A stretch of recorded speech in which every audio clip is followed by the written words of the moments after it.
Hello, friends. Welcome to Feeling This Life. We're a family support podcast that dives deep into the triumphs, challenges, and strategies that are part of the lives of those who care for children with blindness and visual impairments. I'm Paige Maynard, and I'm a teacher of the visually impaired and an early interventionist at VIPS, Visually Impaired Preschool Services. And I'm Dr. Cathy Smith, and I also have been a teacher of students with visual impairment for many years.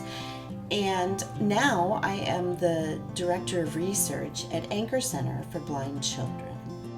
I am Jenny Castanier, and I am the Family Services Coordinator at VIPS. I am the mother of 3 girls, and my youngest has a visual impairment.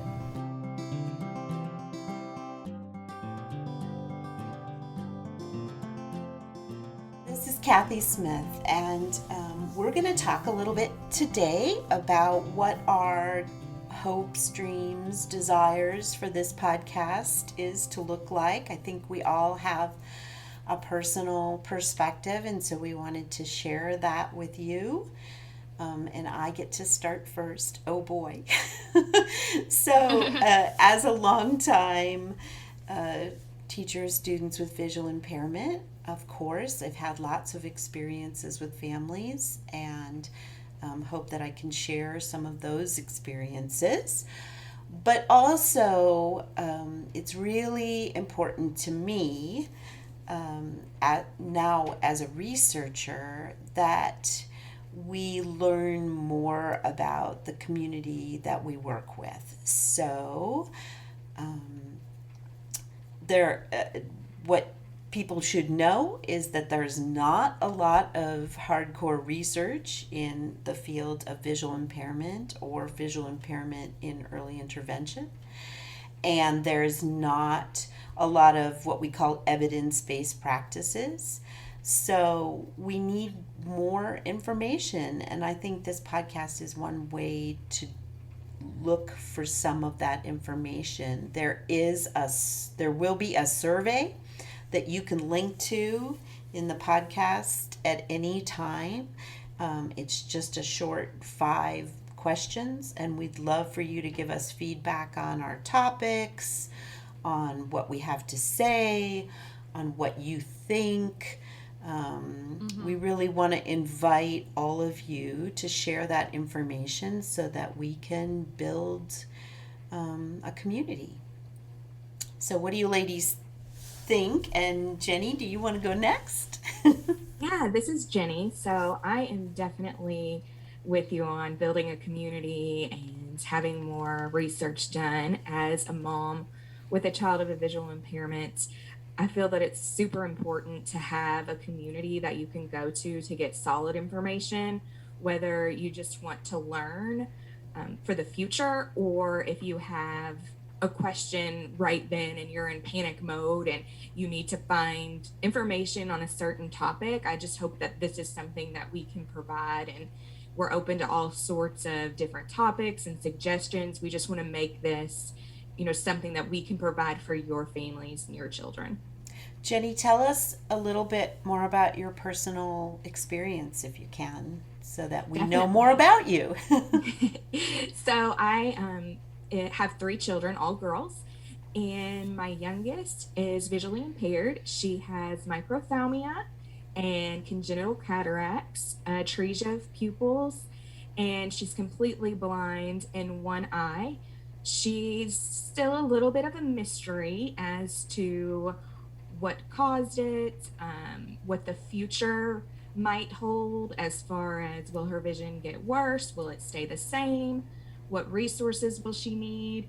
I feel like we're quickly just diving in and almost in over our heads learning. She's in 1st grade. So this is the first year that she's actually had extensive schoolwork to do. She's coming home saying that she has a headache or her eyes hurt, and I start to panic. Is it just eye fatigue because she's actually learning things, reading, or is something happening? Is it getting worse? So I feel like we're just kind of in the thick of it right now, trying to figure her out and just learning what we can in general. And I also have just found this overwhelming need to advocate for her and to show people that she can do anything. I don't want them to put her in a box or label her or say she can or can't do this, as well as just educating the community. People ask, why does she walk around without a cane sometimes? And why does she use a cane sometimes? And just all of that really just is on my mind and my heart constantly. And hopefully we'll have some conversations. We hope in the future to interview orientation and mobility specialists and different people that will help us to learn more about these things so that we can give ideas to parents so they don't feel uncomfortable. How about you, Paige? Do you want to tell us why you're here? Yes. First, I would like to say maybe at some point, Jenny, your daughter, can come on and tell us her story when she's ready. I think that yes, that would is be always great. Super exciting to hear little ones talk about how their vision works and some of the things that they experience. She would love that. She's a big talker. She would love it. That would be terrific. Yes. So I agree with both of you on all of the things that I hope that this podcast provides to us and to those around us. I really want for this to be a safe space for families and caregivers of children with blindness and visual impairment. I think that one of my favorite parts of my job in early intervention is the relationship that I get to build with a lot of my families. And part of our mission statement at VIPS is empowering families. And I think that part of my job where I get to help families to feel loved on and excited and help them to embrace their lives as they are is one of my favorite things to see, I think, whenever I'm in my home visits with people. And I want for this podcast to also be that space where families are able to just feel that we love them. So if you're a family listening, we love you and we care about you, and we want you to know that this is a place where you can come and you can feel your feelings with us, because I would think that we're probably going to be talking maybe sometimes about some really heavy stuff, probably sometimes about some really funny stuff, hopefully too. And I just want families to feel that we're all in this together and that our lives are beautiful the way that they are, and that we can learn to embrace all of the craziness and all of the stuff that happens, because I think a beautiful life isn't really a perfect life. It's a life that we choose to love the way that it is, and we embrace all of the things that go on, and we are empowered through that, and we learn to love those around us, and we learn to love ourselves as well. That's super important. Thanks, Paige. Yeah. I think we're going to try really hard to have speakers that will address issues in your life and just conversations. So we really need the feedback so that we're addressing what you all want to hear instead of what we think you should hear. Yeah, definitely. So please feel free to send us feedback whenever you can. We'll start with some general things that we know are important in families' lives and take it from there, I think. But it's really exciting to be part of this, that we have 3 different perspectives to share. Someone who's been around a long time like me, someone who's still relatively new like Paige, and someone who's a parent, which is the most important piece. How did this idea come to be? Paige, I know you contacted us. So this started out as a little seed of an idea in my brain. because I started listening to podcasts. Just, we all look for things to entertain us, and I just found podcasts as something that were entertaining. And then I started going through some really, really tough times in my life, and I found that there were support groups for what I was going through. There were books for what I was going through. There were social media groups for what I was going through. And then I finally found a podcast for what I was going through. And the social media groups and the books and the support groups were great. But the place where I felt like I was most heard and where I felt like I did the most emotional growth was actually from listening to podcasts. And I found myself as I was listening, I'd be driving in my car to work, or I'd be doing the dishes or folding laundry. I could do it just during my everyday routines, and it helped me really process my emotions because I was able to do it during other things that I might take part in.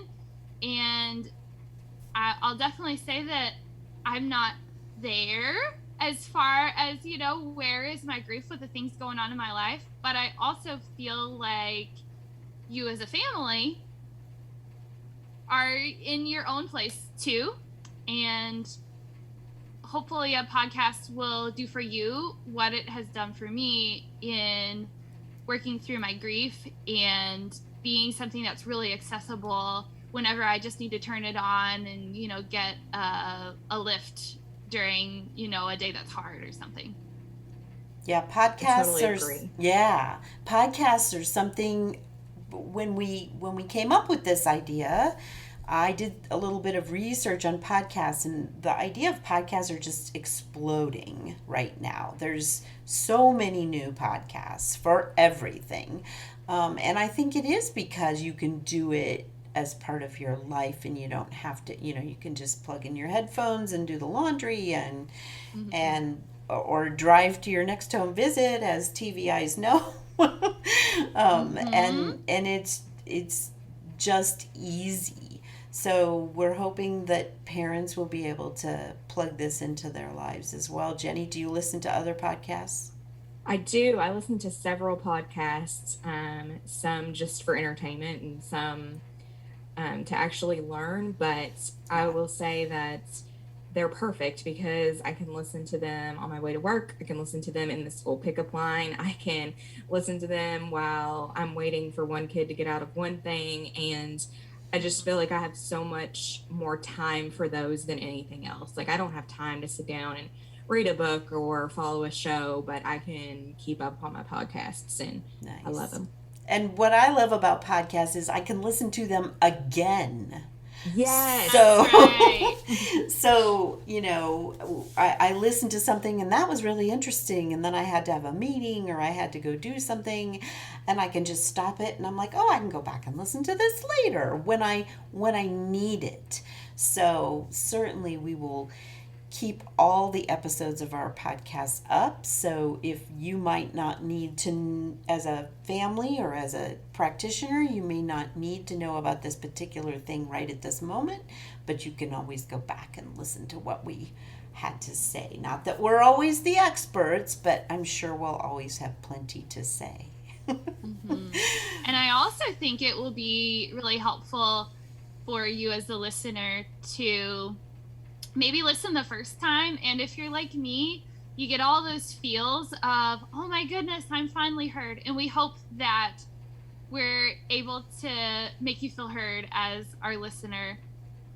And then sometimes I'll go back and I'll listen again, sometimes for the content or for that, maybe a quote or a story about something that really speaks to me again, to like remind myself. Or if I need maybe something to share with somebody else, it's a good way to go back and listen to it, to kind of get that little snippet of information that's like, okay, that's the nugget I need. And I think that's one of the really helpful things about listening again whenever you are a podcast listener. Absolutely. And we're going to try and keep them short. hopefully no more than 20 minutes at a time, so that you can easily listen to them again or the first time. So in that sense, that we're going to try to keep them short, I think we're probably going to wrap this up. Does anybody want to say anything else that they didn't get to say earlier before we let people go? Just excited to start this and take this journey with everybody. Absolutely. I want you, listener, to just be my friend that's on the other side of the speaker there, and to feel that we care about you and we want you to feel your life. And when we say feel this life, that kind of has a little bit of a double meaning. Is with blindness and visual impairment, we talk a lot about using our other senses to learn about the world, but then also feeling this life means that we want to give you the opportunity to think about how you feel about things, and to process how your life might look a little bit differently, and to get to where you're feeling good about the life that you're living. And so I hope that we give you that, and I thank you for listening. Yeah, thanks everybody. We'll see you next time with our first content, and we look forward to it. Very excited. Thank you so much for listening to Feeling This Life. Please consider subscribing to Feeling This Life wherever you get your podcasts. And please take a minute or two to give us your feedback and your ideas for future episodes by completing our survey, which is linked in the show notes. There, you'll also find ways to get in contact with us, and you'll find resources related to today's episode. Please join us again next time for another episode of Feeling This Life.